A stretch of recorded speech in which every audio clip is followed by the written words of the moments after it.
Jeg har fått besøk I studio av en rett og slett superstjerne. Det må være lov å si. Velkommen, Aurora. Takk.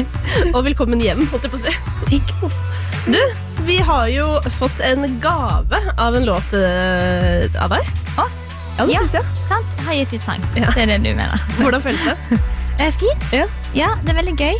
Det gøy å gi ut noe såpass annerledes. Ja, for det det. Jeg koser meg veldig. Ja. Gjør det, for det gøy. Det nærmeste du har kommet klubben, føler jeg? Ja, jeg elsker jo klubbmusikk, egentlig. Ja. Faktisk, så nå, når jeg holder på med mitt neste album, for jeg ferdig med det som kommer ut, så har jeg begynt på det fjerde da. Ja, kom ut I 2021 sikkert. Ja. Det ganske klubbinspirert. Det så? Foreløpig, for nå har jeg blitt veldig sånn glad I det. Herregud. Det gleder jeg meg til å høre. Det jo virkelig opp min gate. Men jeg må jo si, fordi sist du var her, så var du jo på step 1, altså første del av dette prosjektet du I nå. Og da fortalte du jo at det neste som kom til å være litt mer freidig. Ja. Men så vidt meg bekjent, så har jo dette nye blitt spilt inn I et sånn gammelt NRK-lokale I Bergen. Ja. Det ikke så freidig. Nei, men jeg begynte på det I Frankrike. Ja. Og så fullførte jeg det. Så den har hatt veldig sånn, for han var mye mer alternativt produsert. Og jeg sulten, jeg håper det går fint for alle lyttere her. Det ikke stor skjell, det bare meg. Jeg skal spise en mandel etterpå, en mandel. Jeg hater faktisk mandel, jeg spiser bare valnøtter. Uansett, jeg begynte på det I Frankrike, men så var han litt for, jeg følte ikke han var ekte med seg selv. Jeg kunne høre at sangen prøvde å være noe han ikke var. Jeg tenkte, jeg må pakke han inn mer sånn klubb, mer sånn, ja. Så han har vært på en reise, denne sangen her, og det har vært veldig gøy.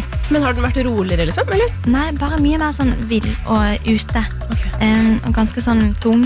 Ja. Og så har jeg så masse tungt, liksom. Og når jeg opptrer, så jeg så tung, det så mye tunge, vikingaktige sanger. Og det var så deilig å ha en som var veldig sånn... Ja, veldig sånn klubbaktig. Og så vil jo jeg at han skal være litt mer sånn ironisk. Jeg vil at folk skal danse til en sang der jeg synger om ganske mye negative ting om oss som danser. Så jeg liker at han ganske sånn, hva heter det? Oblivious. Ja, altså det jo på en måte den der, jeg føler det jo musikkens beste triks. Det jo når sangen handler om noe trist eller noe negativt da, men så den pakket inn I det motsatte. For da har man veldig, man veldig sånn komplett følelsesmessig når man står der på dansegulvet. Ja, jeg synes det veldig deilig. Og så det veldig sånn, man handler jo veldig mye om ting jeg ikke liker så godt med mennesker og verden. Og ting jeg føler vi bruker så mye energi og tid på som vi ikke kommer til å liksom få noe igjen for. Kan vi gå litt mer konkret til verks her? Nei.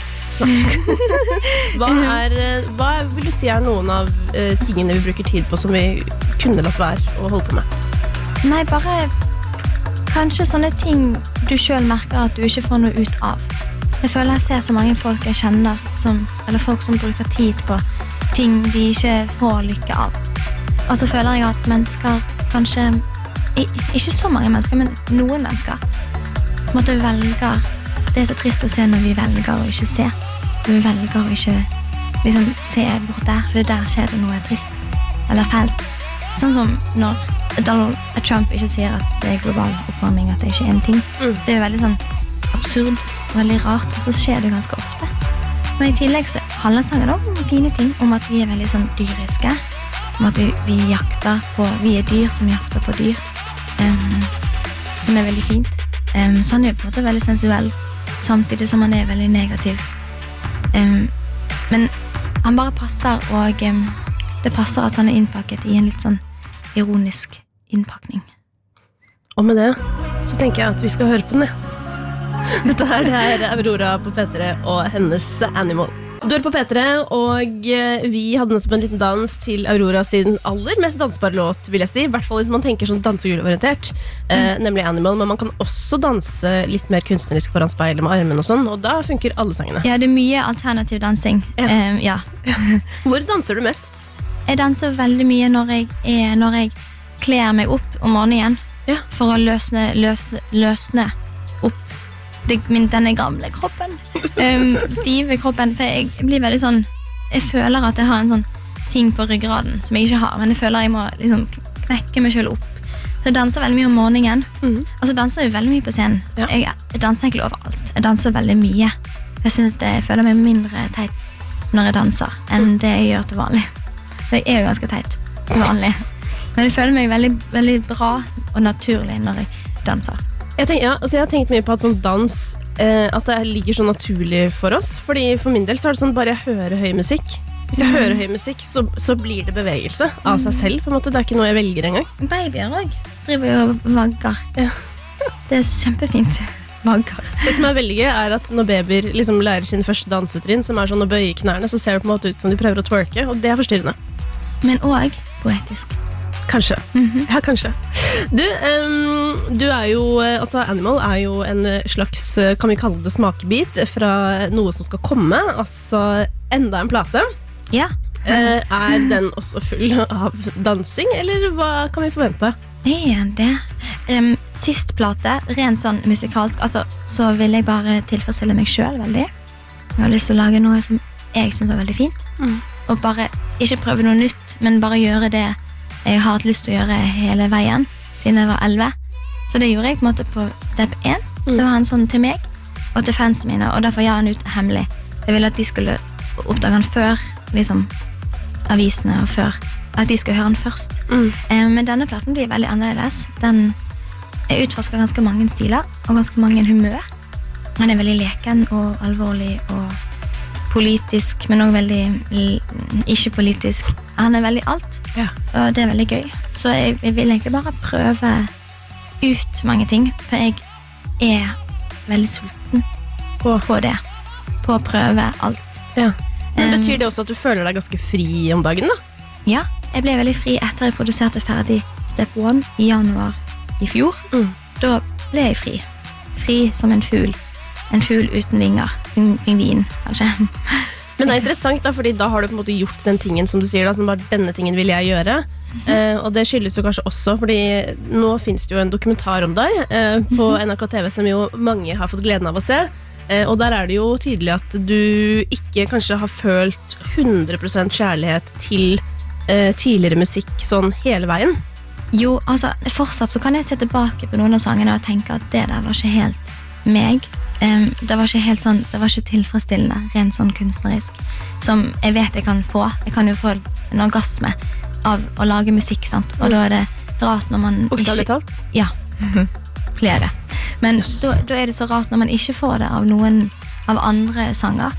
Men så er jo den største prosessen at jeg har lært at jeg ikke må, at alt må ikke være perfekt. At alt er bare en del av en veldig sånn lang reise. Og jeg ser ikke lenger på min reise som en tidstabell, med liksom der alt ligger på rekke. Men jeg ser på det mer som at jeg kaster ting ut i et hav, og så bare synker det, og så forsvinner det, og så går jeg videre. Sant? At det er mer sånn, at jeg må gi mer slipp. Så når jeg lærte det, så var det enklere å leve med meg selv. Ja, jeg tenker jo at sånn, en artistkarriere er jo også utvikling, så det sier jo på en måte seg selv at der du var for 5 år siden, er du ikke nå, på en måte. Men det er jo noe fint i det også, er det ikke det? Ja, det er det. Altså, ville veldig ha dokumentaren, for de begynte jo å filme i 2016, som var et veldig sånn, vanskelig år. Fordi at jeg måtte liksom, den sangen som jeg gikk mest kompromiss med, det er bare en sang egentlig. Det var den jeg måtte synge på alle TV-showene. Conquer heter den. Og så ble det ganske tungt i lengden, fordi at han har så mye glede. Og så finner jeg alltid glede i han, for han er veldig gøy å spille live. Men så kom han en sånn rar tomhet etterpå, som var veldig vanskelig. Og så var det så travelt, og så ble jeg jo så syk. Så det var et veldig vanskelig år de kom inn. Men så tror jeg det er rett og viktig. For det er jo bare en liten del av meg. En liten del av mitt liv. Men jeg tror det er en viktig del å dele. Spesielt til nye artister som på en måte skal bli artist. At de kan se at du må være ganske sterk og ganske sta. Og det er ingenting som sånn, hvis du føler at noe er feil, så er det sikkert feil. Så må du bare stole på det. Stole på den klisjéfylte, men sanne magefølelsen. Magefølelsen, sånn som at jeg nå stoler på at jeg er sulten. Og jeg skal spise en nøtt etterpå. Vi skal prate mer med deg på P3 Aurora veldig, veldig snart, men først så skal du få litt musikk. Du var nylig i Brasil, hvor du jo ble mottatt som en superstjerne. Altså sikkerhetsoppbud og det hele. Hva i alle dager det som skjer? Nei, jeg vet egentlig ikke. Jeg tror det er mange tilfeldigheter som har skjedd på samme tid, som har gjort at jeg har blitt veldig stor der. Sånn som nå jeg skal på turné der i mai. Og da skal vi opptre for 7000 i Sao Paulo. Men hvilke tilfeldigheter det som bare skjer som gjør at man blir dritstor i Brasil? Jeg vet ikke. Kanskje en dame var syk og falt, og så hjalp han opp, og så sa hun et eller annet med mitt navn, og så døde hun, og så sa han, ok, jeg må huske dette ønsket hennes, og så var han TV-vert, og så var hennes ønske at jeg skulle gjøre noe. Og så ble den TV-serien stor, og så var jeg på den, og så var det flere mennesker som så han, fordi at det var rett tid akkurat der og da. Så før du visste ordet av det, så måtte du ha sikkerhetsvakter i Brasil. Ja, for det er jo veldig intens i Brasil, det er annerledes måte å uttrykke begeistring på. Ja, hvordan uttrykker de den? 100 av 100. Ok. Både fysisk og verbalt, liksom? Fysisk og verbalt. Og spirituelt. Alt. Ja. Men betyr det at de kommer løpende på deg, liksom? Ja, det gjør det. Så du må bare ha litt sånn... Det er ikke noe skandinavisk skam å spore der? Nei. Men det er jo veldig sånn... Det er veldig fint. Men det er veldig morsomt, for at du hører ikke deg selv synge, fordi at de synger så høyt med deg. Så det blir veldig sånn... Det handler på en måte mer om kanskje fellesskapet og følelsene rundt musikken enn musikken. Eller det handler veldig mye om oss nå. Ja, møte dere imellom, liksom. Ja, det møtet. Så det blir veldig sånn intenst, for det er veldig mye meg. Enda mer om meg enn det jeg er vant til, for det pleier å handle mer om musikken i mitt tilfelle enn meg. Så det er veldig intenst, men det går fint. Ja. Men jeg er glad det ikke er sånn over hele verden. Ja, det hadde blitt voldsomt. Men vi har jo tidligere pratet om at turnering ikke nødvendigvis er det beste du vet, sånn med reising og sånn. Hvordan skal du angripe dette denne gangen? Jeg skal angripe det sånn som barn angriper hverdagslivet. Og det er? Bare utforske, og ikke tenke så mye over ting. Og ha det veldig gøy med meg selv. Og ta meg tid. Jeg er veldig flink til å zone ut. Av og til gjør jeg jo det på scenen, eller på intervju. Altså, det skjer jo når som helst. Så det er jo en gave som jeg innser er veldig viktig nå. Så jeg skal bare zone skikkelig ut når jeg kan. Ha med masse bøker. Nå skal jeg spille Sims. For jeg elsker Sims 4. Dritbra. Og så skal jeg spise mye god mat. Så er jeg med treningstøy. Ja. Men det er ikke for å trene. Nei. Mitt treningstøy innebærer jo, jeg har jo kjørt utenpå treningstightsen, som er i treningstopp. Jeg går jo aldri med bukse. Så mitt treningsantrekk er med et skjørt. Men hvis du ikke skal trene, hva skal du med det da? Nei, si det. Det er mysterium. Ingen vet. Mediterer liksom? Kanskje litt yoga, men ikke så spirituell yoga. Det er mer sånn fysisk. Sant? Det om å løse seg opp. Ja, ikke sant? Så jeg skal liksom, jeg er veldig glad i å ha det vondt i posisjoner. Jeg synes det er deilig. Og bare at det er vondt, og så står du der og har det vondt. Med skjørt. Og så er du ferdig. Ja, med skjørt. Takk Gud. For Guds skyld. Hvorfor er skjørtet så viktig? Jeg vet ikke. Jeg bare liker måten det klemmer beina mine. Altså, er det et stramt skjørt da, eller? Nei. Da klemmer du ikke beina dine. Jo, det klemmer sånn. Det aner jeg. Jeg liker at det koser beina dine, liksom? Ja, som bølger på en strand, hvis beina mine is the beach. Ja, the skirt is the ocean. Det er veldig sånn koselig. Jeg har aldri gått uten skjørt i mitt liv. Nesten. Jeg har noen store bukser, men veldig få. Som fungerer som skjørt, da? Jeg synes bare det er så rart å ikke gå med skjørt. Det er unaturlig. Ok. Rett og slett. Aurora, du blir sittende. Vi skal prate bitte litt til her på P3. I studio hos meg er fortsatt vår superstjerne Aurora. Du, for noen dager siden så la du ut et bilde på Instagram hvor du skrev «Vær din egen bestevenn». Og dette her er jo for mange på en måte noe av det vanskeligste i hele livet.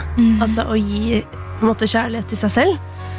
Så før jeg slipper deg i dag, Aurora, så har jeg bare lyst til å høre om du har noen gode råd til folk som kanskje trenger å klare å gi seg selv litt mer rom og kjærlighet. Jeg har jo alltid satt veldig sånn lave krav til hva jeg skal oppnå på en dag. Altså, mitt mål i tunge tider har bare alltid vært å ikke dø i dag. Det er min eneste jobb, og hvis jeg klarer det, så er jeg suksessfull som menneske. Og bare ikke sette så mye krav til oss selv, for vi gjør jo det veldig mye. Det er veldig tungt, for verden gjør det. Jeg føler vi selv må gi oss litt sånn spillerom, til å bare være. Og hvis ikke du får til noe, så er det helt greit, du prøver igjen i morgen. Og så er det noe med, altså livet, eller folk sier jo at du må ikke sløse bort livet på spill, du må ikke sløse bort livet på ting, du må ikke sløse bort livet på, altså, ting uten en plan da. Du må ha en plan, men du må ikke ha en plan, tror jeg. Det er jo et veldig kort liv, på en måte. Det er veldig langt, men det er jo kort. Så jeg pleier bare å nyte alt jeg gjør, og alt betyr noe. Den teen jeg lager, og alt betyr noe. Lag deg god mat selv. Det er lykke. Å bruke tid på å lage skikkelig god mat, og tenne lys når du spiser og sånne ting. Og gråte sånn skikkelig mye, og se på det selv utenifra.